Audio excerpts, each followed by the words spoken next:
The Aeneid, by Publius Regillius Maro, translated by John Dryden, Book 2. How they took the city, Part 1.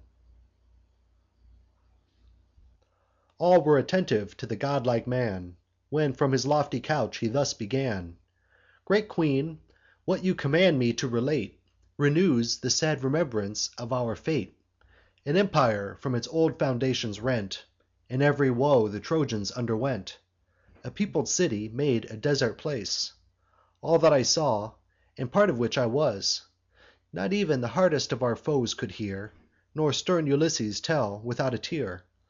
And now the latter watch of wasting night, And setting stars to kindly rest invite. But since you take such int'rest in our woe, And Troy's disastrous end desire to know, I will restrain my tears, and briefly tell What in our last and fatal night befell. By destiny compell'd, and in despair, The Greeks grew weary of the tedious war, And by Minerva's aid a fabric rear'd, Which like a steed of monstrous height appear'd. The sides were plank'd with pine; they feign'd it made For their return, and thus this vow they paid. Thus they pretend; but in the hollow side Selected numbers of their soldiers hide. With inward arms the dire machines they load, And iron bowels stuff the dark abode. In sight of Troy lies Tenedos, an isle, While fortune did on Priam's empire smile; Renown'd for wealth, but since a faithless bay, Where ships expos'd to wind and weather lay. There was their fleet conceal'd: we thought, for Greece Their sails were hoisted, and our fears release. The Trojans, coop'd within their walls so long, Unbar their gates, and issue in a throng, Like swarming bees, and with delight survey The camp deserted, where the Grecians lay. The quarters of the sev'ral chiefs they show'd; Here Phoenix, here Achilles, made abode; Here join'd the battles, here the navy rode. Part on the pile their wond'ring eyes employ, The pile by Pallas rais'd to ruin Troy. Thymoetes first; 'tis as doubtful whether hir'd, Or so the Trojan destiny requir'd, Mov'd that the ramparts might be broken down, To lodge the monster fabric in the town. But Capys, and the rest of sounder mind, The fatal present to the flames design'd, Or to the watery deep; at least to bore The hollow sides, and hidden frauds explore. The giddy vulgar, as their fancies guide, With noise say nothing, and in parts divide. Laocoon, follow'd by a num'rous crowd, Ran from the fort, and cried from afar aloud: "O wretched countrymen, what fury reigns? What more than madness has possess'd your brains? Think you the Grecians from your coasts are gone? And are Ulysses' arts no better known? This hollow fabric either must inclose Within its blind recesses our secret foes; Or 'tis an engine rais'd above the town, To o'erlook the walls, and then to batter down. Somewhat is sure design'd, by fraud or force. Trust not their presence, nor admit the horse." Thus having said, against the steed he threw His forceful spear, which, hissing as flew, Pierc'd thro' the yielding planks of jointed wood, And trembling in the hollow body stood. The sides, transpierc'd, return'd a rattling sound, And groans of Greeks enclosed come issuing thro' the wound. And, had not Heav'n the fall of Troy design'd, Or had not men been fated to be blind, Enough was said and done t' inspire a better mind. Then had our lances pierc'd the treach'rous wood, And Ilian tow'rs and Priam's empire stood. Meantime, with shouts, the Trojan shepherds bring A captive Greek, in bands, before the king, Taken to take, who made himself their prey, To impose on their belief, and Troy betray. Fix'd on his arm, and obstinately bent To die undaunted, or to circumvent. About the captive tides of Trojans flow; All press to see, and some insult the foe. Now hear how well the Greeks their wiles disguis'd. Behold a nation in a man compris'd. Trembling, the miscreant stood, unarm'd and bound. He star'd, and roll'd his haggard eyes around; Then said: "Alas! what earth remains? what sea is open to receive unhappy me? What fate a wretched fugitive attends, scorn'd by my foes, abandon'd by my friends?" He said, and sigh'd, and cast a rueful eye. Our pity kindles, and our passions die. We cheer youth to make his own defence, And freely tell us what he was, and whence. What news he could impart we long to know, And what to credit from a captive foe. His fear at length dismiss'd, he said, "Whate'er my fate ordains, my words shall be sincere. I neither can nor dare my birth disclaim. Greece is my country, Sinon is my name. Tho' plung'd by fortune's pow'r in misery, 'Tis not in fortune's pow'r to make me lie. If any chance has hither brought me the name Of Palamedes, not unknown to fame, Who suffer'd from the malice of the times, Accus'd and sentenc'd for pretended crimes, Because these fatal wars he would prevent, Whose death the wretched Greeks too late lament. Me then a boy, my father poor and bare, Of other means committed to his care, His kinsman and companion in the war, While fortune favour'd, while his arms support The cause, and rul'd the councils of the court. I made some figure there, nor was my name Obscure, nor I without my share of fame. But when Ulysses, with fallacious arts, Had made impression in the people's hearts, And forg'd a treason in my patron's name, (I speak of things too far divulg'd by fame,) My kinsman fell. Then I, without support, In private mourn'd his loss, and left the court. Mad as I was, I could not bear his fate With silent grief, but loudly blam'd the state, And curs'd the direful author of my woes. 'Twas told again, and hence my ruin rose. I threaten'd, if indulgent Heav'n once more Would land me safely on my native shore, His death with double vengeance to restore. This mov'd the murderer's hate, and thus ensued Th' effects of malice from a man so proud. Ambiguous rumours thro' the camp he spread, And sought by treason my devoted head. New crimes invented, left unturn'd no stone, To make my guilt appear, and hide his own, Till Calchas was by force and threat'ning wrought. But why dwell I on that anxious thought? If on my nation just revenge you seek, And it is to appear a foe, to appear a Greek, Already you my name and country know. Assuage your thirst of blood, and strike the blow. My death will both the kingly brothers please, And set insatiate Ithacus at ease. This fair unfinish'd tale, these broken starts, Rais'd expectations in our longing hearts, Unknowing as we were in Grecian arts. His former trembling once again renew'd, With acted fear the villain thus pursued. Long had the Grecians, tir'd with fruitless care, And wearied with an unsuccessful war, Resolv'd to raise the siege, and leave the town; And, had the gods permitted, they had gone. But oft the wintry seas and southern winds Withstood their passage home, and chang'd their minds. Portents and prodigies their souls amaz'd, But most, when this stupendous pile was rais'd. Then flaming meteors hung in air were seen, And thunders rattled thro' a sky serene. Dismay'd, and fearful of some dire event, Eurypylus to enquire their fate was sent. He from the gods this dreadful answer brought: "O Grecians, when the Trojan shores you sought, Your passage with a virgin's blood was bought. So must your safe return be bought again, And Grecian blood once more t' atone the main." The spreading rumour round the people ran; All fear'd, and each believ'd himself the man. Ulysses took th' advantage of their fright, Call'd Calchas, and produc'd in open sight. Then bade him name the wretch, ordain'd by fate The public victim, to redeem the state. Already some presaged the dire event, And saw what sacrifice Ulysses meant.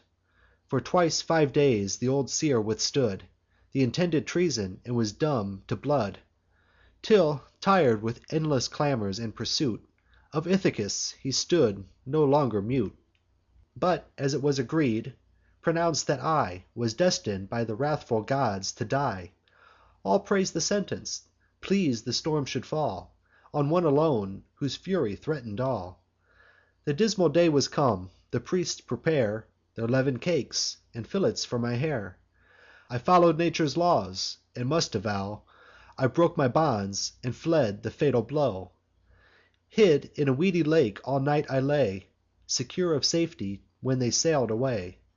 But now what further hopes for me remain? To see my friends, or native soil again? My tender infants, or my careful sire, Whom they returning will to death require, Will perpetrate on them their first design, And take the forfeit of their heads for mine. Which I, if pity mortal minds could move, If there be faith below, or gods above, If innocence and truth can claim desert, Ye Trojans, from an injur'd wretch avert. False tears true pity move. The king commands To loose his fetters, and unbind his hands.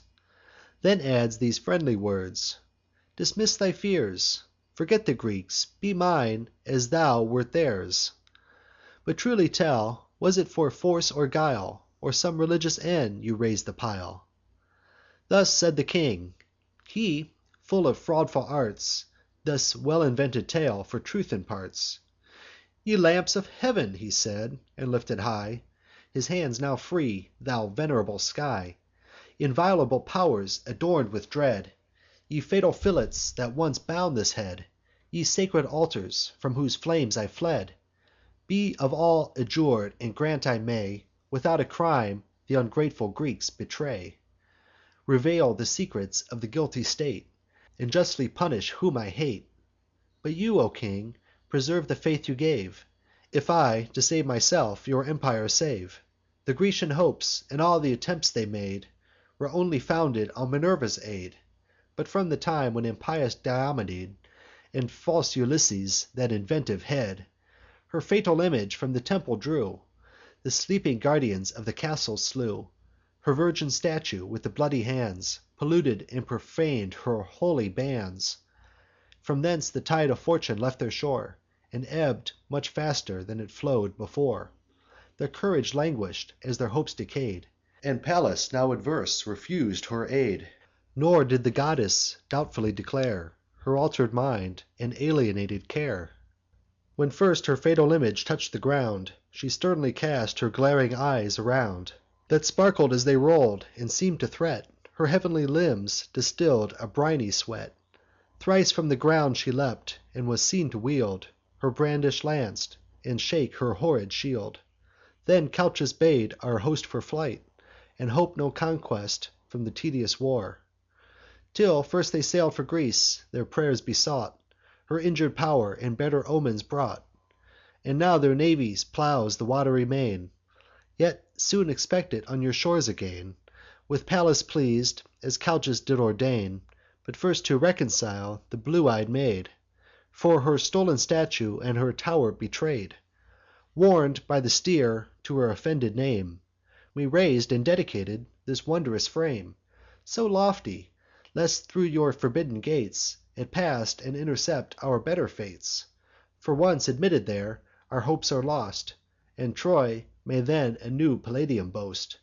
For so religion and gods ordain, That, if you violate with hands profane Minerva's gift, your town in flames shall burn. Which omen, O ye gods, on Grecia turn! But, if it climb with your assisting hands The Trojan walls, and in the city stands, Then Troy shall Argos and Mycenae burn, And the reverse of fate on us return." With such deceits he gain'd their easy hearts, Too prone to credit his perfidious arts. What Diomede, nor Thetis' greater son, 1,000 ships, nor 10 years' siege had done. False tears and fawning words the city won. A greater omen, and of worse portent, Did our unwary minds with fear torment, Concurring to produce the dire event.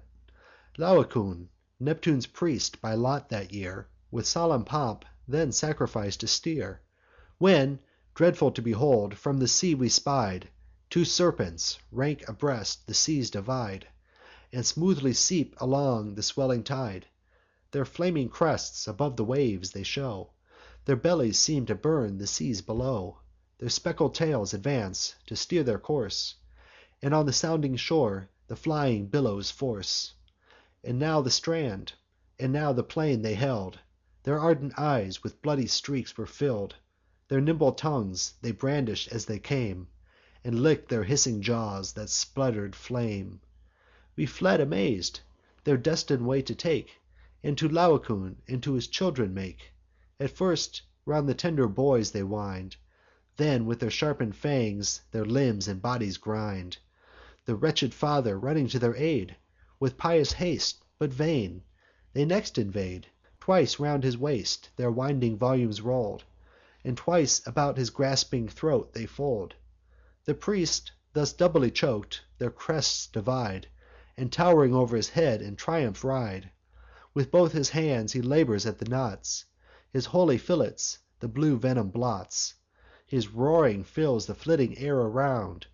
Thus, when an ox receives a glancing wound, He breaks his bands; the fatal altar flies, And with loud bellowing breaks the yielding skies. Their tasks perform'd, the serpents quit their prey, And to the tow'r Pallas make their way. Couch'd at her feet, they lie protected there By her large buckler and protended spear. Amazement seizes all; the general cry Proclaims Laocoon justly doom'd to die, Whose hand the will of Pallas had withstood, And dar'd to violate the sacred wood. All vote t' admit the steed, that vows be paid, And incense offer'd to th' offended maid. A spacious breach is made; the town lies bare; Some hoisting levers, some the wheels prepare, And fasten to the horses' feet the rest; With cables haul along th' unwieldly beast. Each on his own fellow for assistance calls. At length the fatal fabric mounts the walls. Big with destruction, boys with chaplets crown'd, And choirs of virgins, sing and dance around. Thus rais'd aloft, and then descending down, It enters o'er our heads, and threats the town. O sacred city, built by hands divine! O valiant heroes of the Trojan line! 4 times he struck, as oft the clashing sound Of arms were heard, and inward groans rebound. Yet, mad with zeal, and blinded with our fate, We haul along the horse in solemn state; Then place the dire portent within the tow'r. Cassandra cried, and curs'd th' unhappy hour; Foretold our fate: but, by the gods' decree, All heard, but none believ'd the prophecy. With branches we the fanes adorn, and waste In jollity the day ordain'd to be the last. Meantime the rapid heav'ns roll'd down the light, And on the shaded ocean rush'd the night. Our men, secure, nor guards nor sentries held, But easy sleep their weary limbs compell'd.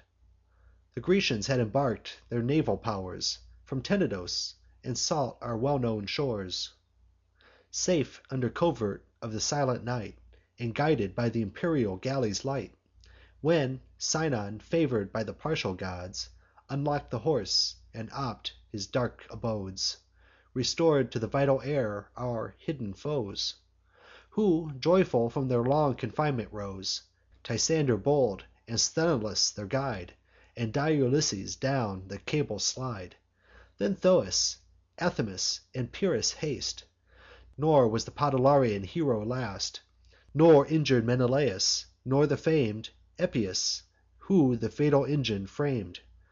A nameless crowd succeed, their forces join'd, T' invade the town, oppress'd with sleep and wine. Those few they find awake first meet their fate; Then to their fellows they unbar the gate. 'Twas in the dead of the night, when sleep prepares, Our bodies worn with toils, our minds with cares, When Hector's ghost before my sight appears. A bloody shroud he seem'd, and bath'd in tears, Such as he was when, by Pelides slain, Thessalian coursers dragg'd him o'er the plain. Swoln were his feet, as when the thongs were thrust Thro' the bor'd holes; his body black with dust; Unlike that Hector who return'd from toils Of war triumphant in Achaean spoils; Or him who made the fainting Greeks retire, And launch'd from their navy Phrygian fire. His hair and beard stood stiffen'd with his gore; All the wounds he for his country bore Now stream'd afresh, and with new purple ran. I wept to see the visionary man. And while my trance continued, thus began: "O light of Trojans, and support of Troy, Thy father's champion, and thy country's joy! O long expected by thy friends! From whence Art thou so late return'd for our defence? Do we behold thee, wearied as we are With length of labours, and with toils of war? After so many funerals of our own, Art thou restor'd to thy declining town? But say, what wounds are these? What new disgrace Deforms the manly features of thy face?" To this the spectre no reply did frame, But answer'd to the cause for which he came; And, groaning from the bottom of his breast, This warning in these mournful words express'd: "O goddess born, escape by timely flight The flames and horrors of this fatal night. The foes already have possess'd the wall; Troy nods from high, and totters to her fall. Enough is paid to Priam's royal name, More than enough to duty and to fame. If by a mortal hand my father's throne Could be defended, 'twas by mine alone. Now Troy to thee commends her future state, And gives her gods companions of thy fate. From their assistance walls expect, Which, wand'ring long, at last thou shalt erect." He said, and brought to me, from their blest abodes, The venerable statues of the gods, With ancient Vesta from the sacred choir, The wreaths and relics of th' immortal fire. Now peals of shouts came thund'ring from afar, Cries, threats, and loud laments, and mingled war. The noise approaches, tho' our palace stood Aloof from streets, encompass'd with a wood. Louder, and yet more loud, I hear th' alarms Of human cries distinct, and clashing arms. Fear broke my slumbers; I no longer stay, But mount the terrace, thence the town survey, And hearken what the frightful sounds convey. Thus, when a flood of fire by wind is borne, Crackling it rolls, and mows the standing corn; Or deluges, descending on the plains, Sweeping o'er the yellow year, destroy the pains Of labouring oxen and peasants' gains; Unroot the forest oaks, and bear away Flocks, folds, and trees, and undistinguish'd prey. The shepherd climbs the cliff, and sees from afar The wasteful ravaging of the wat'ry war. Then Hector's faith was manifestly clear'd, And the Grecian frauds in open light appear'd. The palace of Deiphobus ascends In smoky flames, and catches on his friends. Ucalegon burns next. The seas are bright With splendour not their own, and shine with Trojan light.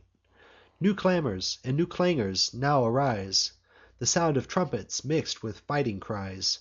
With frenzy seiz'd, I run to meet th' alarms, Resolv'd on death, resolv'd to die in arms.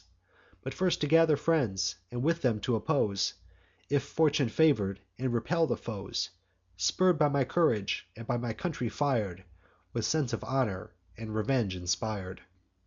Pantheus, Apollo's priest, a sacred name, Had 'scaped the Grecian swords, and pass'd the flame. With relics loaded, to my doors he fled, And by the hand of his tender grandson led. "What hope, O Pantheus? Whither can we run? Where make a stand? and what yet may be done?"